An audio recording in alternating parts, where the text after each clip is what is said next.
श्रृंगी नाम का एक ऋषि था। उसने अपने इंद्रियों को वश करके कठिन तप किया। उसे लगा कि मैंने पांचों विकारों पर विजय प्राप्ति कर लिया, अर्थात अब मुझे काम, क्रोध, लोभ, मोह तथा अहंकार कुछ नहीं बिगाड़ सकता। एक समय अपनी भक्ति का प्रदर्शन करने के लिए श्रृंगी ऋषि अयोध्या के जंगलों में गया। वहां जाकर एक वृक्ष के नीचे वृक्ष की ओर मुख करके ध्यान लगाकर बैठ गया। दिन में केवल एक बार वृक्ष की छाल को जीभ से चाटता, पुनः ध्यानमग्न हो जाता, आंखें भी नहीं खोलता। कई दिन बीत गया। श्रृंगी ऋषि बिना कुछ खाए पिए वहीं बैठा रहा। सब जगह ऋषि की चर्चा होने लगी कि बहुत पहुंचा हुआ महात्मा है। धीरे धीरे यह बात आग की तरह पूरी अयोध्या में फैल गया।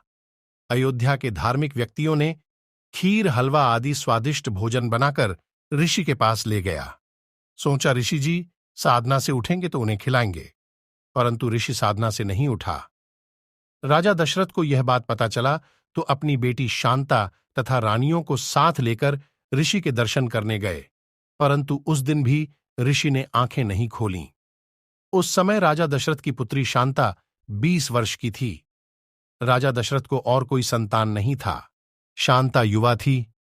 वह प्रतिदिन अपने पिता से आज्ञा लेकर ऋषि के दर्शन करने जाने लगी। वह रोज स्वादिष्ट भोजन बनाकर ले जाती थी कि शायद आज ऋषि जी आंखें खोलेंगे और मैं उसे भोजन खिलाऊंगी। कई दिन बीत गए। ऋषि की समाधि नहीं खुली तो शांता ने एक वैद्य से पूछा कि ऋषि जी की समाधि कैसे खोलें।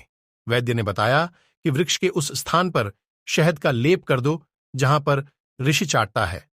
शांता ने वैसा ही किया। पहले ऋषि एक बार वृक्ष को चाटता था, उस दिन 2 बार चाटा। अगले दिन फिर शहद लगाया, उस दिन 4 बार चाटा। तीसरे दिन फिर शहद लगाया। ऋषि जी ने बहुत देर तक चाटा और आंखें खोली। सामने देखा तो एक युवा लड़की। शांता ने अपना परिचय दिया और भोजन के लिए निवेदन किया। ऋषि ने केवल कुछ खीर खाया।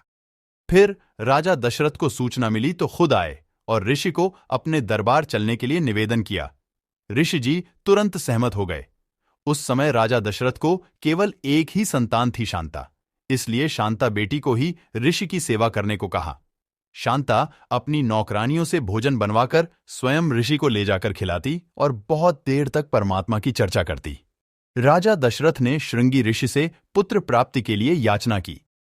ऋषि ने एक यज्ञ करने की राय दी और कहा कि उस यज्ञ को मैं ही करूंगा तो आपको अवश्य पुत्र की प्राप्ति होगी।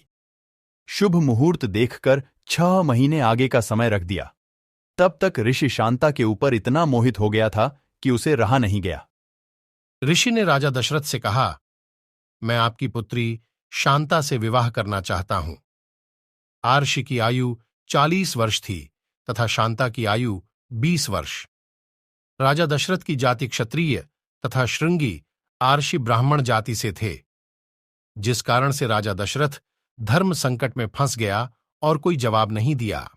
डर था कि यदि मना कर दिया तो श्रृंगी ऋषि श्राप दे देंगे और यदि हां किया तो जाति वालों का भय है।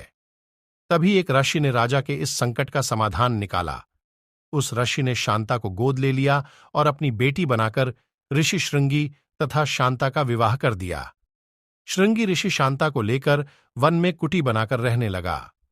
तो इस प्रकार एक ऋषि जो खुद को मानता था कि मैंने अपनी इंद्रियों पर काबू पा लिया, एक युवा लड़की के सुंदर रूप पर आकर्षित होकर विकारों में उलझ गया और अपना घर बसा लिया।